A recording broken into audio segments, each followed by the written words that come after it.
An important attribute is the resolution.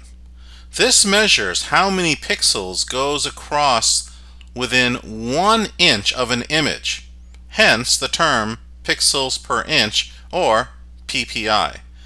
The higher the number, the more richer the color value. But before you decide to put large numbers under resolution, hear me out. That can actually get us in trouble.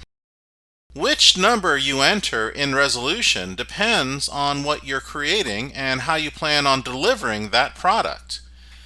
A resolution of 72 pixels per inch is used if the image is to remain on screen, like the images of a website.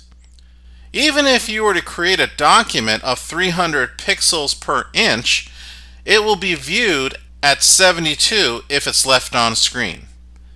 Now, if the output involves print material like brochures and business cards and posters, it will require a much larger resolution because printing takes up heavy ink. I've created brochures and business cards with a resolution of 300 ppi. A poster can be as high as 600 ppi.